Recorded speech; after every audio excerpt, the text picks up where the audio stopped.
Welcome. Thank you all for coming. My job is to introduce Michael Lerner. Michael is a dear friend and a mentor of mine for 20 years, probably. He's the inspiration around a brand new website on cancer care called Beyond Conventional Cancer Therapies. It's hot off the press. It's an amazing place where you can go and find out almost anything about almost any cancer. He is founder of Commonweal in 1976, which is an amazing program. And he is the recipient of the MacArthur Prize on Public Health. He is he started a program called Cancer Help Program, and it's been around for 33 years. He co-founded that with Dr. Rachel Rimmen. That is where I met him. He is also the founder of our Healing Circles movement, which has been bubbling up around the world and around the country, and is bubbling up at this church at St. Paul's. We have many circles, healing circles here. So he is also doing keynote tomorrow evening. This is a plug. If you want to hear him again, different topic. Tomorrow evening, he's doing the fall fundraiser for the Young Center. It'll be at the Museum of Fine Arts. Starts at the Young Center, but moves to the Museum of Fine Arts. And I have brochures. So if you're interested in that, see me afterwards. And with that, I'll stop there. I could go on, but thank you, Michael, so much for coming back to Texas and being here with us. Thank you, Dan.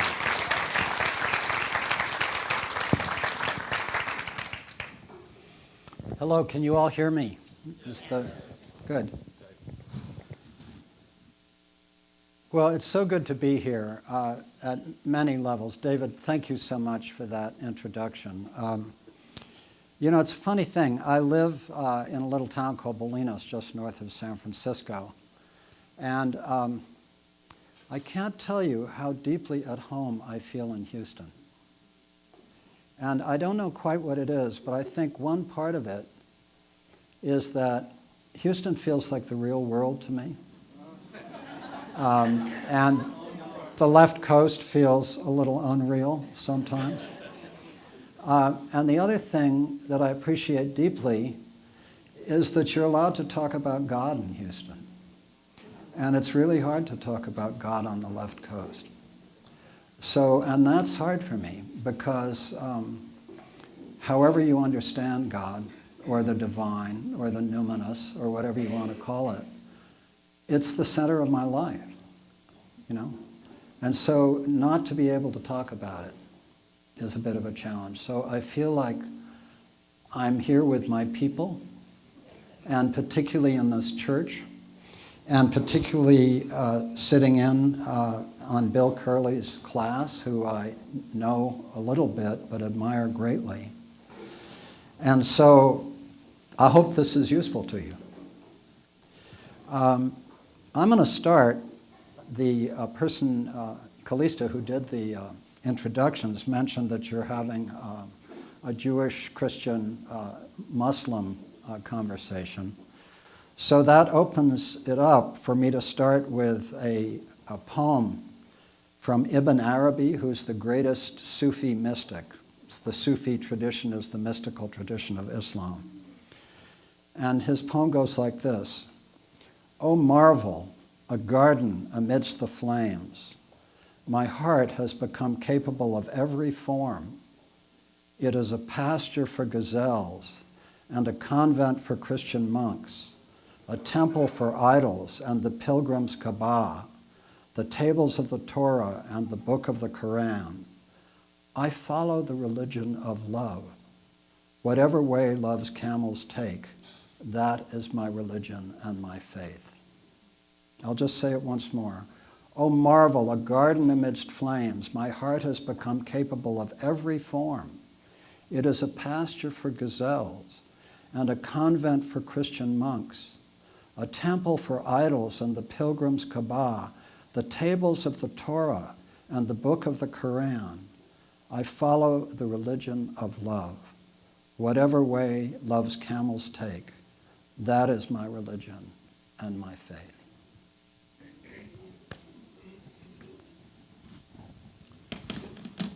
I understand that Bill Curley sometimes talks to you about Richard Rohr. Is that the case? Yeah.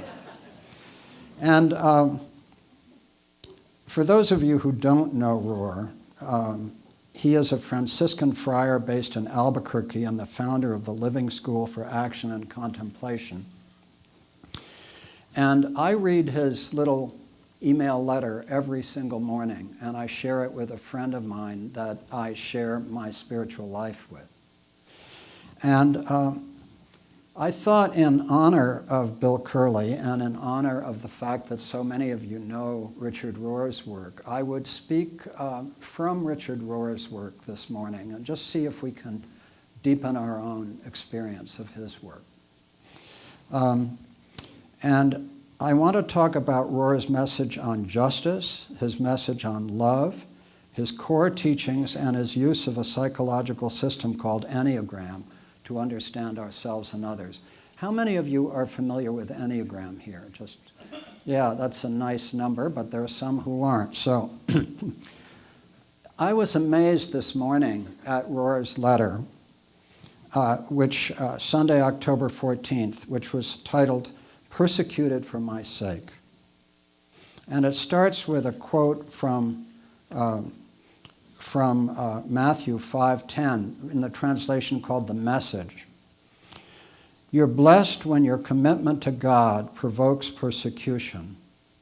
The persecution drives you even deeper into God's kingdom. And know that you are in good company. My prophets and witnesses have always gotten into this kind of trouble." By the way, my hands shake a lot, so it's not Parkinson's, it's called benign tremor. And so I just wanted you not to be, if this is what God gives me to deal with, it's a piece of cake. So, I just want to let you know I'm turning 75 this month, and I just give praise that, my hands shake as what I'm dealing with. So Rohr then goes on after that message from Matthew. "Today, Oscar Romero will be named a saint by the Catholic Church. As Archbishop of San Salvador for the last 4 years of his life, Romero was a strong voice for the anonymous poor of El Salvador and Latin America. When he preached in the cathedral," and I'm edited this a little bit so that it works better. "When he preached in the cathedral on Sunday mornings, the streets were empty and all the radios were on full volume to hear truth and sanity in an insane and corrupt world. Romero suffered with and for those who suffered. His loving heart shines through his homilies. These are the examples. 1, the shepherd must be where the suffering is. 2, my soul is sore when I learn how our people are tortured, when I learn how the rights of those created in the image of God are violated. 3, a gospel that doesn't take into account the rights of human beings is not the authentic doctrine of Christ, but rather simply an instrument of power. We don't want to be a plaything of the worldly powers. Rather, we want to be the church that carries the authentic, courageous gospel of our Lord Jesus Christ, even when it might become necessary to die like he did on a cross." In his homily on March 23, 1980, the day before he was murdered, Romero addressed the Salvadoran military directly. "Brothers, we are part of the same people. You are killing your own brother and sister peasants. When you are faced with an order to kill given by a man, the law of God must prevail.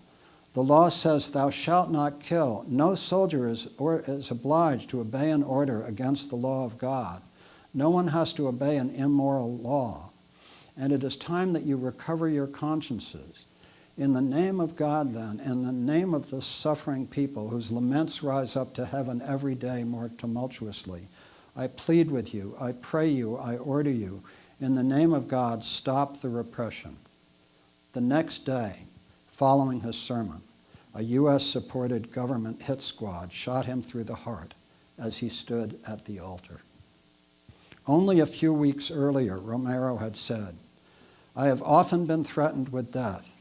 I must tell you as a Christian, I do not believe in death without resurrection. If I am killed, I shall rise in the Salvadoran people. I say so without boasting, with the greatest humility. A bishop will die, but God's church, which is the people, will never perish." Romero's epitaph read, "Sentir con la iglesia," to be of one mind and heart with the church. This was his episcopal motto, his promise to share the suffering and strength of the people he served. So, to me, that is a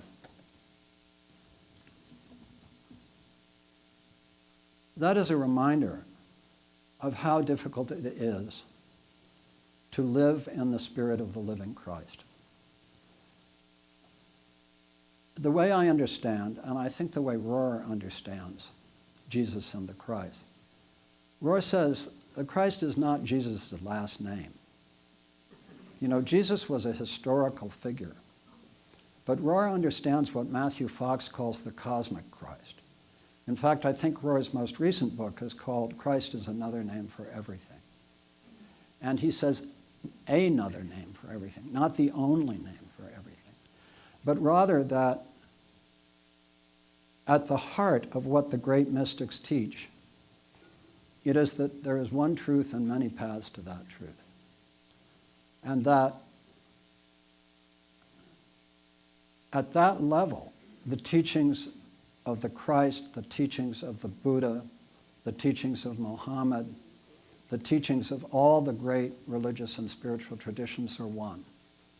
Now that differs, obviously, from the exoteric version of these religions, which almost always claim that their one way is the only way. And we have to understand that, because it's not that the religions are bad to be that. It's that if you want to build an organized religion and function in the world and get money from people and so on, what do you need to do? You need to build a brand. And you need to say that your brand is better than other brands. And that's why the organized religions say that. But the mystics who founded these religions, who felt that single light that comes down in different prisms to different communities and different cultures, they understood that they were seeing a single light. And they understood what Richard Rohr understands, which is Christ is another name for everything. And so, at the heart of that understanding of what the cosmic Christ, the living Christ, means, I'll read Rohr's letter from last Thursday, October 18th, on the power of love. So notice he goes from an engaged Christianity, which in the name of the historical Jesus was a ministry focused on the poor, focused on the neglected. He goes to this incredible mystical insight into the power of love.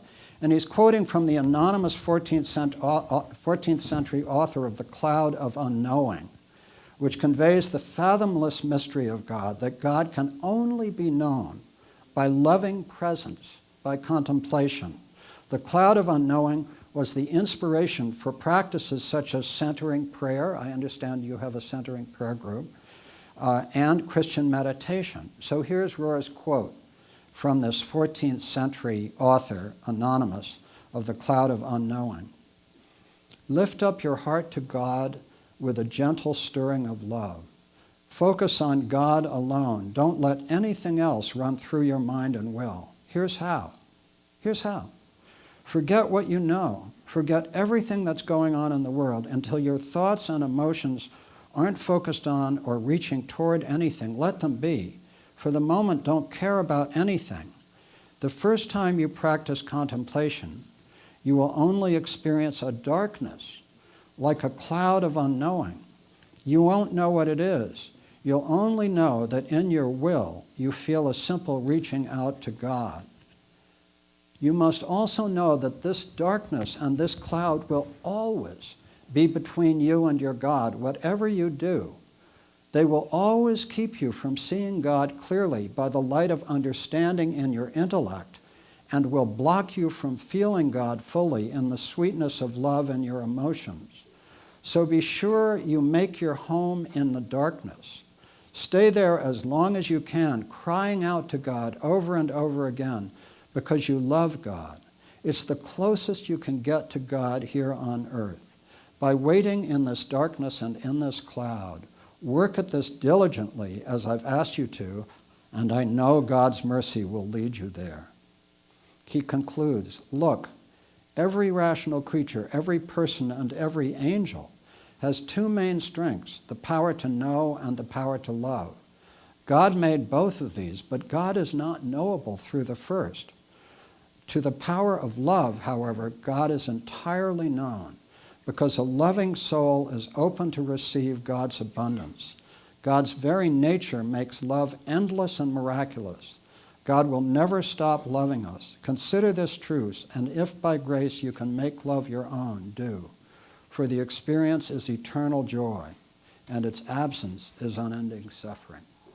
So notice how he goes from this totally dedicated commitment to Oscar Romero, who's just become a saint in the Catholic Church, and to Romero, who was shot through the heart by the powers of this world. Notice how he goes from that to this deep mystical understanding of the power of love. So before I talk about Enneagram, I want to talk about Rohr's 7 core teachings, which, again, are not Rohr's alone. The beauty of Rohr is that he is summarizing so much of what's called the perennial philosophy, which is at the heart of all the great spiritual traditions. So his first belief is that the top-down hierarchy approach of Western Christianity since Constantine has held ecumenical traditions back for centuries. He aims to reverse this by bringing in teachers and teachings from all the great traditions. Now notice that it is the top-down hierarchical approach of Western Christianity since Constantine. What happened with Constantine? We all know this. The teachings of the living Jesus, of the living Christ, needed to become a credo for an empire, the Roman Empire. So what did they need? They needed to build a brand. So what does a brand do? A brand says these 4 Gospels is how to understand Jesus. And anything outside of that is heresy, and you may be burned at the stake for suggesting that the Gospel of Thomas, for example, one of the great Gnostic Gospels, may actually be a deeper understanding of what Jesus said. Given that the Gospel of Thomas, I was just with Elaine Pagels, who, a famous Princeton scholar, who translated the Gospel of Thomas at the MacArthur Fellows meeting in Chicago just before I came here. And Elaine Pagels says, guess what? The Gospel of Thomas used to be considered a kind of bastard gospel of a late date, but it's actually earlier than any of the canonic Gospels. And then she is very careful not to say that it was Jesus who did it, but she said what we know from text about the Gospel of Thomas is that it came from a first-century rabbi who was probably allied with the Essenes and who was drawing on the Kabbalistic tradition which had existed for 1,000 to 1,400 years before that. So if we connect the dots, because we're not scholars and we're allowed to do this, and if we read the Gospel of Thomas, which is unbelievably beautiful and deeply in the perennial philosophy, then we can suggest that the Gospel of Thomas is a way of interpreting the canonic Gospels that brings us even closer to the historic Jesus and to the living Christ. So the first, as I said, was that he believes that the top-down hierarchical approach of Western Christianity since Constantine has held ecumenical traditions back for centuries. He aims to reverse this by bringing in teachers and teachings from all great traditions.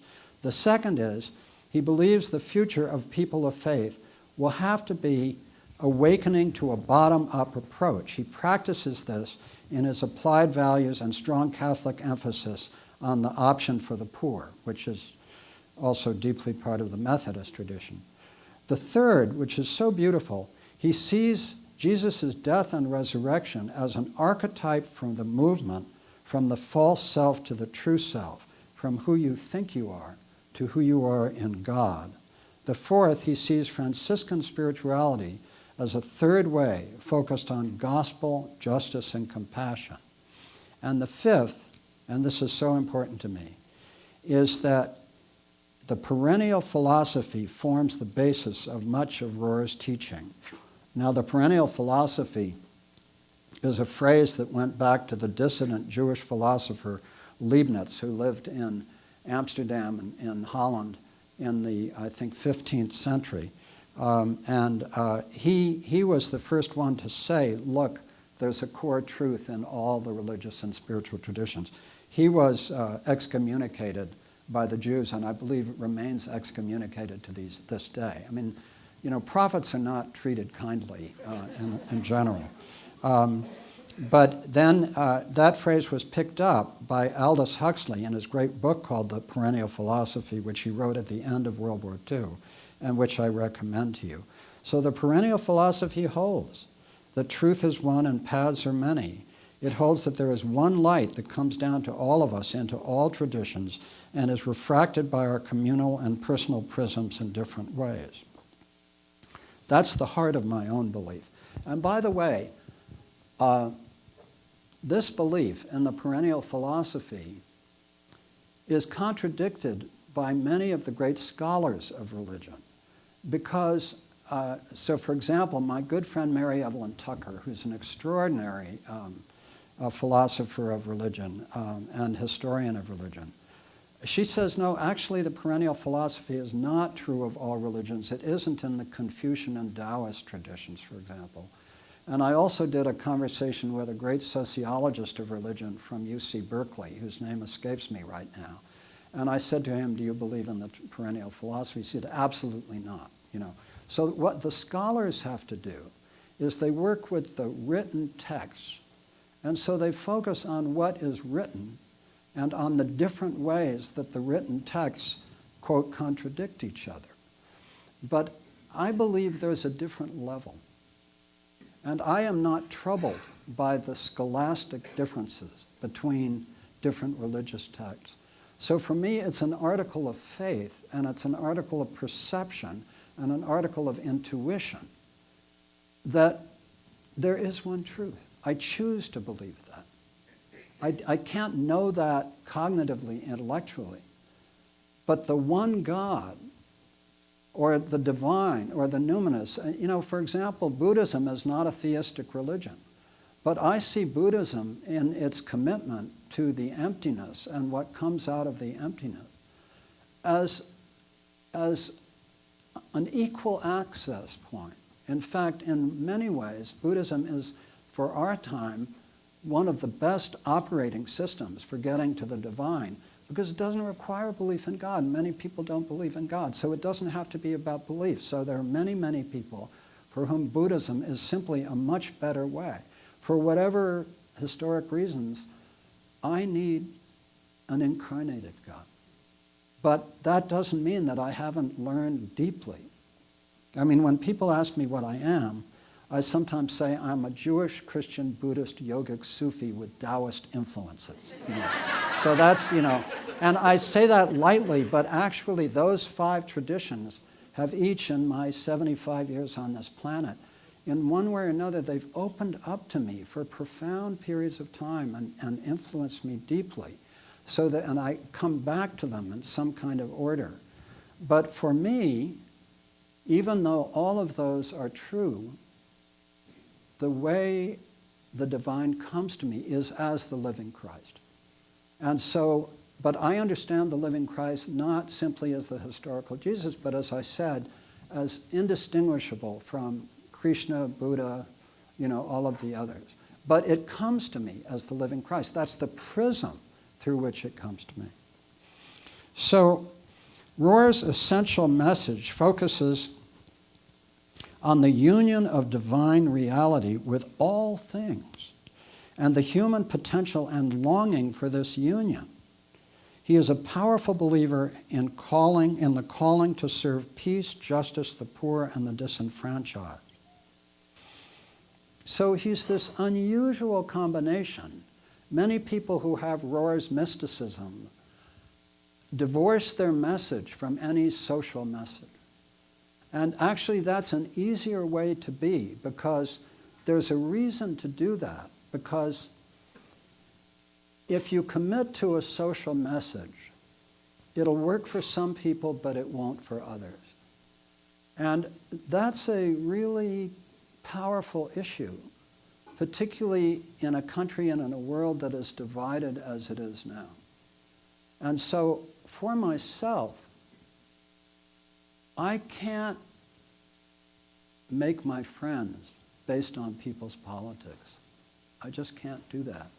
I have friends who are conservatives, I have friends who are progressives, and I have friends in that huge part of the American people in the middle.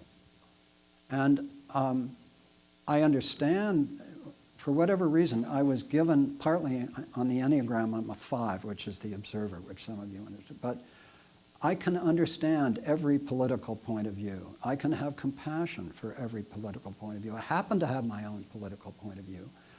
But in the Cancer Help Program, which we've done for 33 years, and it's the heart of my work, we've done 202 week-long retreats. What heals in the Cancer Help Program is the power of love. That's what heals. And I want an evangelical, right-wing, military Christian to be just as comfortable in the Cancer Help Program as a progressive leftist.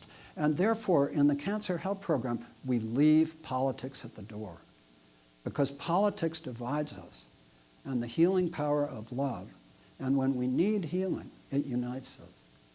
And so for me, this is complex territory, because there are people who will say, you've got to be politically committed in your religion. Or they will say, either on the left or the right. Or they will say, I am a mystic, I step back from all of these things, I'm not concerned with politics, I'm just going to go into the inner life. But for me, I prefer to live with this tension, what Parker Palmer calls living in the tragic divide.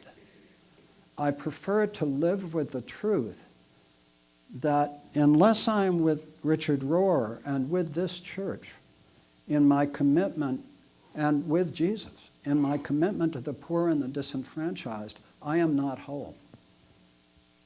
And at the same time, unless I have deep compassion for the very good people on every side of the political divide in the United States, I am not whole. I sat on the airplane coming here from Chicago with a woman and her husband who were coming home. And she had worked in industry all her life and was dealing with cancer. And so we started to talk. And I'm quite sure that her politics were very different from mine. But it didn't bother me for a moment, because she told me that what enabled her to survive this very difficult cancer was her faith in God. And she told me, I don't see how people who don't have a faith in God can go through this. And she told me that when she was in the ICU, right after her surgery, and before her surgery, she had met another woman who was waiting in the waiting room to have her surgery. But the other woman was all alone. And so she walked over to the other woman and said, I see that you're alone. Can I pray with you? And the other woman said yes. And so after her surgery, she's just finished with her surgery. And she's in the ICU. And she asked the nurse, is the other woman, she uses her name, nearby? And she said, yes, she's two doors down. So she got her pole with her transfusions. And she got out of bed and she began walking out the door. And the doctor said to her, what are you doing? This is the ICU. And she said, I'm not sick. I met Betty before the surgery and she had no one with her. I'm going down to her room to pray with her. Now notice, there's nothing about politics there. So this is the place that I think we need to navigate in our lives with the greatest love and compassion and wisdom, which is how do we hold this fragmented country and this fragmented world where we are called, whatever our politics, to take different positions, and yet understand that those positions are just the surface of who we are, and that there are profoundly, profoundly good people in every part of the political spectrum. At least that's how I hold this. So I want to point out, being here at this wonderful Methodist church, that the early Methodist followers of John and Charles Wesley and George Whitefield took the message of Christ to laborers and criminals and the developing working class. In the United States, Methodists became the way of religion for many slaves who later formed black churches. In other words, Methodists follow the teachings of Jesus and what Catholics call the preferential option for the poor, which is one of the fundamental tenets of Catholic social doctrine. So I think that's one of the reasons that I feel particularly comfortable in this church, because this is a church that follows the original impulse of the Methodist, which was the original impulse of Jesus and the original impulse that Richard Rohr talks about. So I've talked about Rohr on love, justice, and I've talked about Rohr on love, and I've talked about 7 of his key points. By the way, I didn't mention the 7th, which I'll just mention briefly, and a lot of this I've excerpted and shifted from the Wikipedia entry on Rohr, which is a great reference, and his followers obviously keep up to date. But the influences on Rohr outside of the Christian sources include Buddhism, Hinduism, Gandhi, Martin Luther King, Carl Jung, spiral dynamics, and integral theory. And I won't talk about that, but just to be complete about that. What interests me most about Rohr, beyond his commitment to justice, to love, and his profound ecumenicism, and his understanding of the message of the Christ as a teaching of the perennial philosophy, is his book on Enneagram. Now, many of you know Enneagram, so you will forgive me if I speak to those who know less about it, because I have studied archetypal psychologies for 50 years. I studied them at Harvard, at Yale. I taught at Yale in psychology and politics, as David mentioned, and then at Commonweal, I've worked with archetypal psychologies for the last 43 years. And I will tell you that of all the archetypal psychologies that I've studied, Enneagram, to me, has the most predictive power and the most real-world value to us for understanding ourselves and other people. So here's just, Enneagram is a model of the human psyche that describes 9 interconnected personality types. And they're described on a circle from 1 to 9.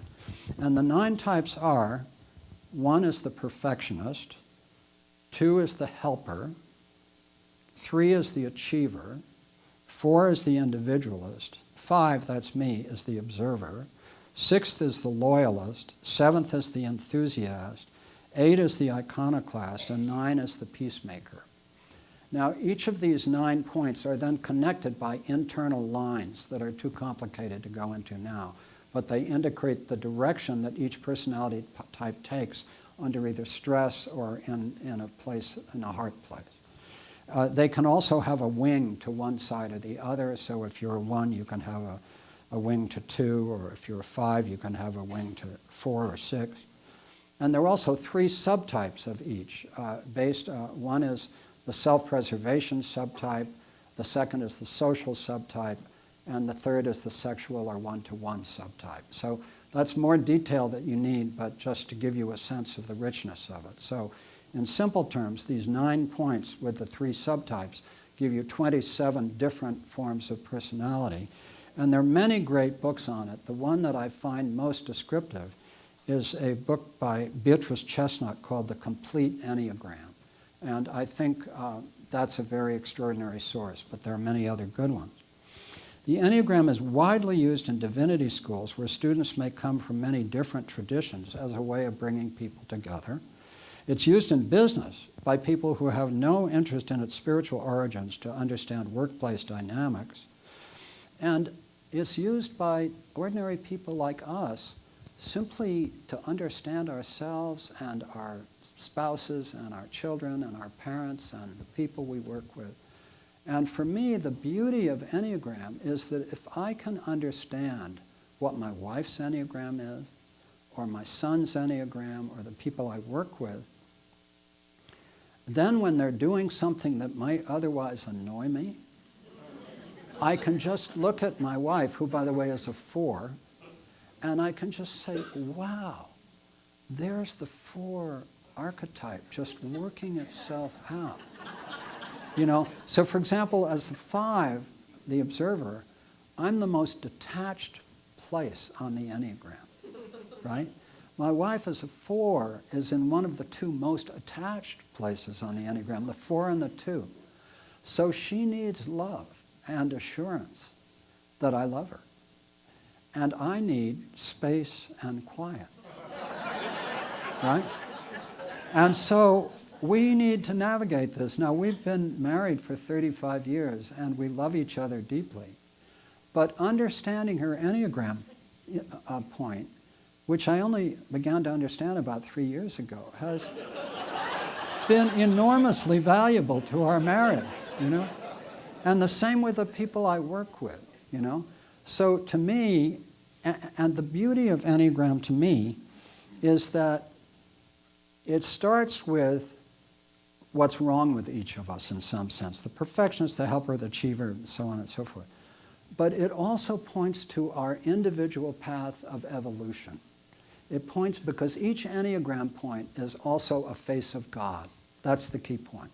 That all 9 of these are faces of God. So they start with our sin or our, wound, and they end with the divine. So since all of us in this room, in one way or another, are seekers, to have a path that you can look at and see how this works is valuable to some people. Now, I'll tell you, I looked at Enneagram for 20 or 30 years and it made no sense to me. So if it doesn't make sense to you, I'm with you, But then about 3 or 4 years ago, it just opened up to me. And since it opened up, it's been extraordinarily valuable. But here's the thing that amazes me the most. The 9 Enneagram types track perfectly with the Jewish mystical tradition of the Kabbalistic tree of life. In other words, the Kabbalistic tree of life has 10 points, and one of them is the unimaginable God, but the other 9 are exactly the points on the Enneagram. It tracks perfectly with the 7 deadly sins of Christianity, plus 2 that got lost along the way, right? It tracks closely with Dante's circles of hell, not perfectly, but closely. It tracks closely, but not perfectly, with the DSM, which is the Diagnostic Psychiatric Manual. In other words, the modern character types are close but not perfect. And you know the type that is most missing in the DSM? It's the 3, which is the achiever. Why? Because the United States is an achiever culture. And so the achiever archetype is considered normal, right? So they don't include it, right? So it tracks closely with the Diagnostic Psychiatric Manual. But here's the one that blew me away completely. And by the way, all of this is in Beatrice Chestnut's book, where she describes this. It tracks exactly with the lands Odysseus visits in the Odyssey on his way home from Troy in the same order as the Enneagram. It tracks precisely with the lands Odysseus visits on his way home from Troy in the same order as the Enneagram. So how can the Kabbalistic tree of life, which is like 3,000 years old, and the Odyssey, which is 3,000 or so years old, have exactly the same 9 points? And then Catholicism, Christianity had it but lost 2.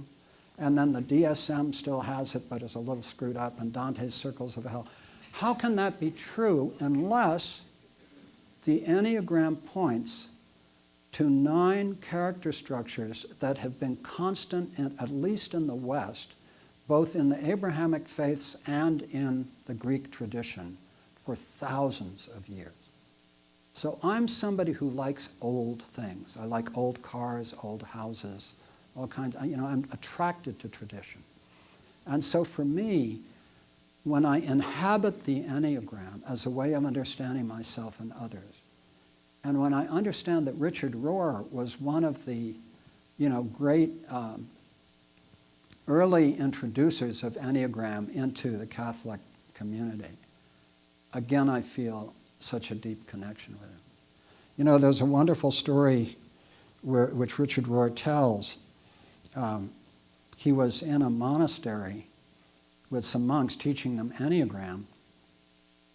And all these monks, didn't want to connect with the world. They wanted to be off by themselves, and they wanted the last room on the hall in the dormitory. And he said, I used to think you guys were so spiritual, but now I just understand you're all Enneagram 5s, And yeah. So, in conclusion, I am deeply moved by Richard Rohr.